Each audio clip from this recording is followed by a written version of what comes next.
Well, first, I want to give Vanderbilt a lot of credit for the way they played, especially for the way they started off the first half. Uh, I knew they really could shoot the basketball. We had emphasized that during practice, but actually to see them in person, the way they shot, how fast some of those guys got those shots off, they're a terrific basketball team. I think they're going to have a terrific year, and I think Mark has done a really good job with his group. They play well together, very unselfish, and for us, the areas we got to clean up.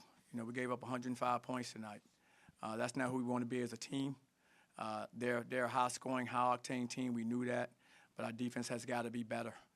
We gave up 10 threes in the first half, and that was an emphasis to start in the game, is not to give up those threes, and we did. And so we need to find, lineups and guys to understand how important it is to take away what we say we want to take away in the game plan. They had a significant margin at halftime. They come out second half scoring, but you guys were able to battle back and make it competitive there for a while. What was halftime like, and what did you see in the fight of your team? Well, at halftime, we emphasized, what they had done well, which was, 10 threes in the first half, and that opened up things for them. They were playing with a lot of confidence. So we wanted to really do a better job at defending the three-point line. I thought we did do that in the second half, to be quite frank. I don't think they shot near the percentage they did in the first half. And so we got better in that area, and that allowed us to get out and run and allow us to play our game. We want to play fast also. And so it put us in a position where we were able to get out in transition and or in the half court and get downhill, get to the basket, and make plays that we want to make. So I thought that helped us. I was really proud of our guys' fight, because we can get down as much as we got down in that game in the second half especially. Adversity kind of can reveal who you are individually and as a team. And I thought our guys, showed a lot of grit and a lot of fight, having been down by a large margin, 20-plus in the second half. So that we can work with. We can work with, what those guys showed in the second half, and we can be better. Coach, you mentioned working with what you got in the second half. You would want to see some of that, more of that intensity and that urgency in the first half, especially at the end of the game, though. Absolutely. Like I said, emphasis of taking away the three, and they had 10 threes in the first half, was not the game plan at all. And so we have to have a better feel for understanding it can't be okay to trade baskets. Like, I think when we were trading baskets to around 15 to 17, around that margin, and I'm looking at our guys going, we can't keep trading baskets, because eventually, if you go through a dry spell and they still hit a few, all of a sudden they opening up a lead. So we got to understand what you have to hang your hat on to be successful. And we have to hang our hat on, defending and getting stops and rebounding the basketball. That's who we have to build our team off of. And I think we didn't understand that until mainly, pretty much the second half is when we got back to kind of doing some of the things that we want to do defensively. And like I said, just with that type of lead, it was just too hard to keep, to get all the way back, especially the way they were playing, with confidence. And so we're going to learn from it. Coach, you talked about the transition. Vandy ended up taking advantage in that aspect, getting 20 points off turnovers, just UCF's too. Just what were you seeing from that Vandy's transition game there? Well, they do a very good job. They're really active. They're really active on the ball defensively at pretty much almost all their positions. So if you're not careful with the basketball and taking care of it, then they're going to turn you over. And they get out and run, and they spread the floor. They shoot quick threes, and they'll get all the way to the basket. And so they make it very challenging for you. A lot of times they have 4 or 5 guys that can all knock down the three. That really spreads the floor open. When you have that many guys that are weapons on the floor, it just becomes really hard to scramble and guard without leaving somebody time and space to take a shot. And that's what you saw happening especially when they turn you over and they got you scrambling defensively. Would you say you saw improvement taking care of the ball over last game? I do. I think we took care of the ball better from the standpoint. We had 12 turnovers. It's still a few too many for us, but I thought we did a better job. It's just that we have to make sure that every possession is important. And I think with all teams, you're trying to teach, and you don't have them for as long as you used to have them understand just how important every possession is, because you got them for 9 months now. So you got to fast forward some of this stuff with, hey, a sense of urgency, understanding the importance of every possession. These are things that we have to constantly teach, because you don't have guys as long anymore, so they have to pick it up right away. And so we have to keep instilling those values in our guys. Those are our standards that we have to keep on policing to make sure guys understand exactly what we want out there. Maybe we're still making too much of it, just 2 games into the season, 4 games total with the exhibitions. But with this roster being so new, is some of this still just trying to find the formula that you need to win and figuring out how to use the players that you have and still testing some things out there? Definitely. I mean, we're 2 games into the regular season. To me, every game is a championship game for me. That's just how I coach, and I want my players to play that way. And so we need to learn from the games we've just had. We need to learn from this last game. But as you mentioned, we understand we're still working on rotations. We're still working on, who's capable, which combination of players work well together. All those things have to come to us. They have a number of guys that are returning from an NCAA tournament team last year. So they have some built-in, chemistry and continuity that we're still having to work through. And we're going to get through it. Like I said, as long as we have the fight that we showed, especially in the second half, we can build off of that. It's just a function of having these guys understand how important every possession is, both offensively and defensively, and understanding, how to make connecting plays with each other out there. Because we had some very good individual, performances, but we need to turn those individual performances to overall team performances. Coach, in the first half, you guys saw Riley take a huge load of the scoring portion of it. Just how do you plan on, getting better as far as having even distribution of points throughout the whole team, throughout both halves? Well, that's part of his learning curve. When you become that player, and he's in the process of becoming, for us, like a go-to guy, when you're in that position, you have to understand, 20 minutes, then you have another break, then 20 more minutes, and you have to really stay engaged the whole time because, of course, there's a need for you to be, always in attack mode and aggressive. And he's learning that. He's gotten, from when he got here in June to now, seeing the jumps he's making, the consistency that he's showing, and that he's building on is exciting, because I think I said it maybe last time we were in here. His best basketball is still ahead of him. And me watching, him play, and I know he had a good individual performance today, but I can see where there's still a lot more in this young man. It's up to, I think, our team, it's up to our staff to keep on pushing and trying to, get it out of him. But, young man is terrific, and like I said, he can be even better. And what about the rest of the team just in general as far as their scoring? Like, how do you, get more guys to be involved in the offensive earlier in the game? That's what I mean about the chemistry and continuity. Guys learning one another. Where do I like the ball? Giving it to me in time. Where I got the shot that I really like. That's connecting, and we connect more. Then I think more guys will have opportunities to score more and make more plays for us, and that's going to happen because this team. The one thing about this group, they like each other, and it starts there. I've seen that since this summer. There's a genuine like amongst the players. And when you have that kind of togetherness, it's just a function of us coaching them up and teaching them what they got to do to be successful. And they'll figure it out because they want to win, and they like playing with each other. Coach, we've talked about the turnovers, but what about the takeaways? I mean, this is the first time, at least in my memory, that UCF didn't register a steal the whole game. I know closing out the 3 was a big part, but do you think that's something you got to focus on? Definitely. I don't think we put enough pressure on them until the second half. Probably the latter part of the second half, like the last probably 13 minutes of the game. I thought, I liked our movement. I liked the force we were playing with during that stretch, and we have to remember what that felt like, and we have to replicate that going forward, because that's who we are. We're a team that want to turn you over, and we want to speed you up. That's just the way we play, and because it helps us offensively. So it's a way we play defensively that allows us to kind of get out and run and spread the floor like we want to play, and we didn't do that as well.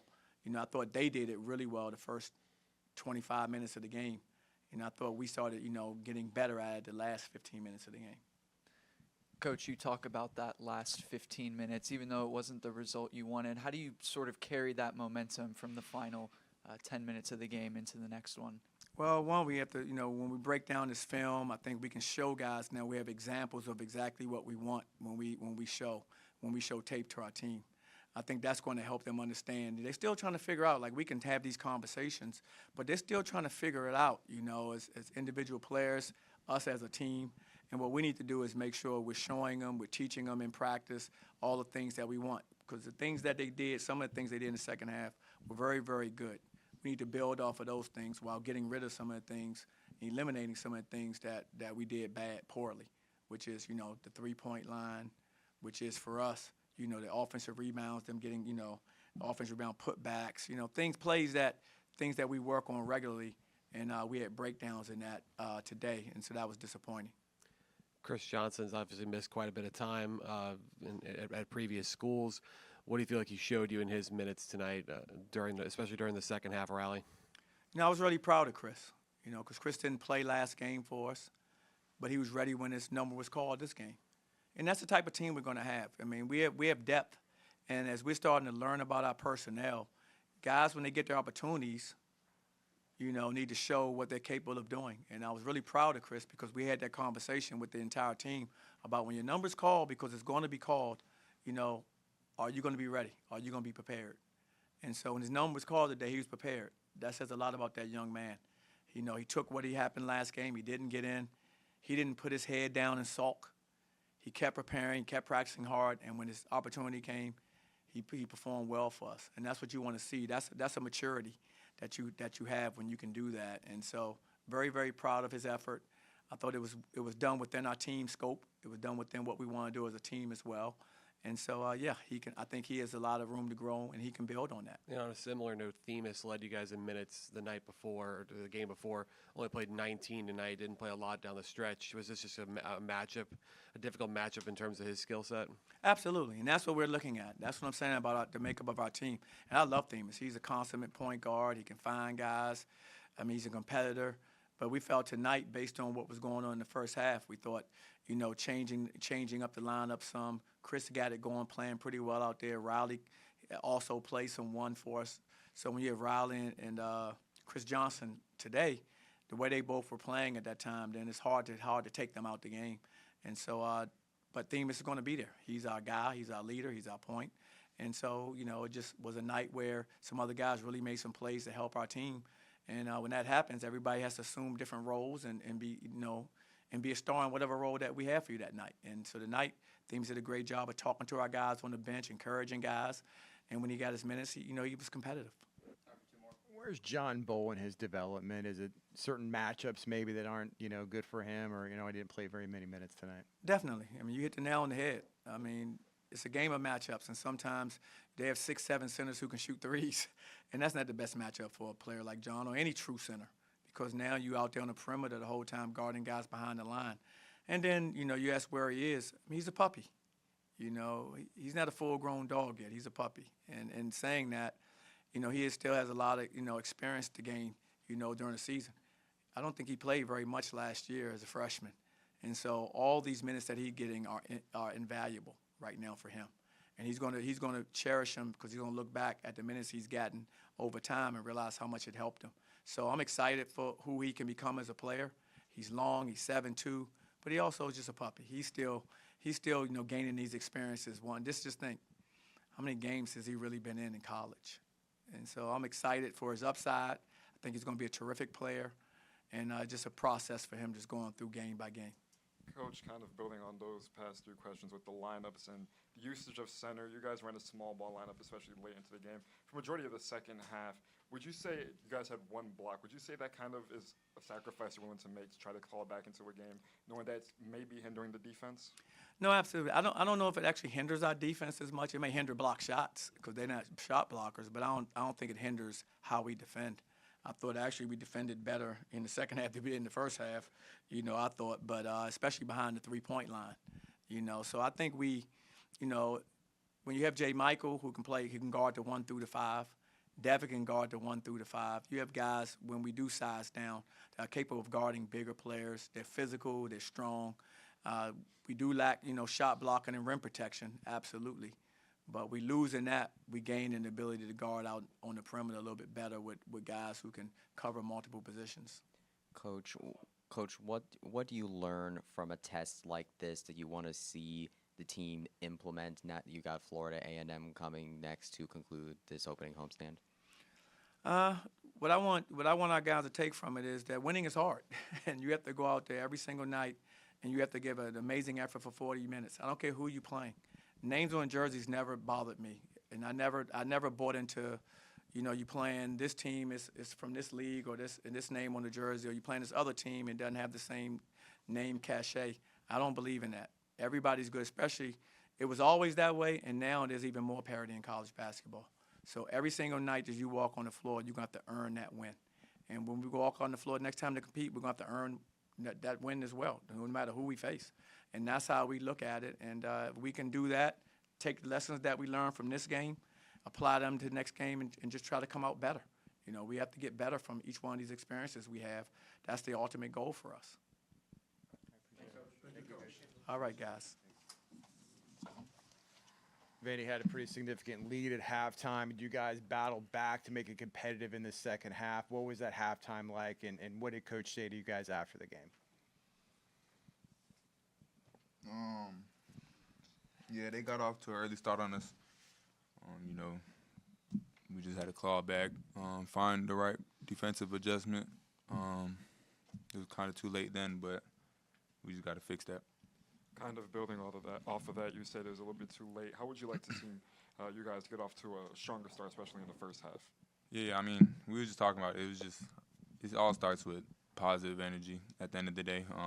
You know, we got, you know, a couple screws to fix, I would say. But, you know, we're going to bounce back, and we're going to get it right. Riley, you have previous experience with the Commodores from the SEC. Just what was it like going against them this time around? Yeah, I mean, they're always a good team. You know, they're always disciplined, very well disciplined. So, you know, coming in, I expected them to play, you know, solid defense, solid on the offensive end.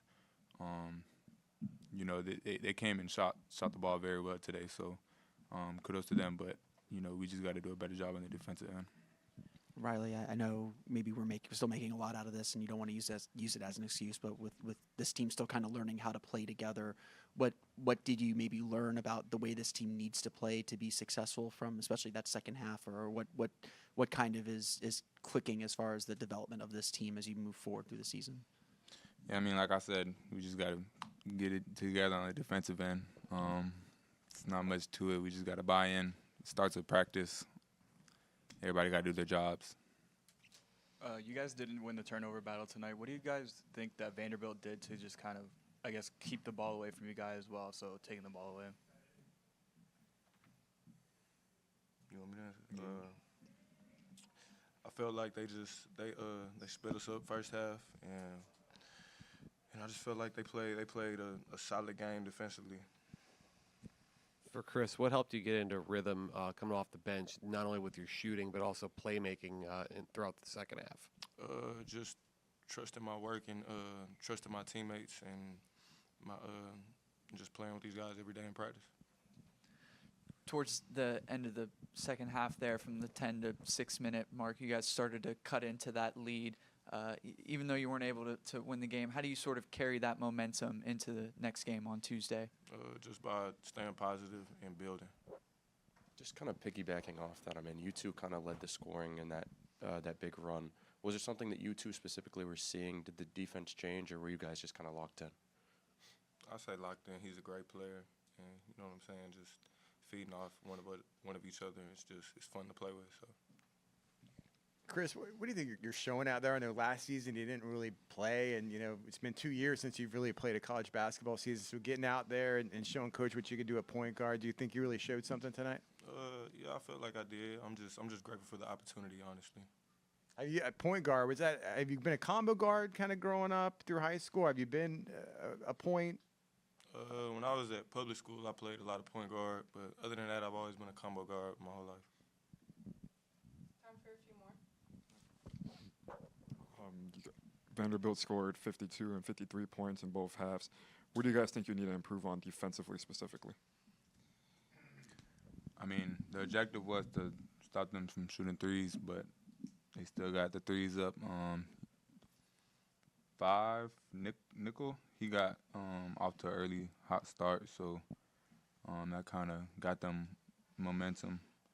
And, you know, it was, like I said, a qualify after that. So. You mentioned the emphasis was to stop the three. Vanderbilt hits 10 threes in the first half. How just as frustrating is it that you guys maybe thought you guys were playing good defense, they just continued to hit them? I mean, yeah, kudos to them. Like I said, they were hitting their threes, but I think it was a thing that we got to fix. I don't think it was something they were out doing better than us or just doing better than us in general. So it's really just our mistakes. Riley, you've been a scoring leader for the night so far in this early portion of the season. What's it like to be a leader at your hometown school at this point? Yeah, I mean, it means everything, but when you're not winning, it doesn't really feel like anything. So, I mean, I'm here taking it one day at a time, like everybody else on the team, and I'm grateful, like you said.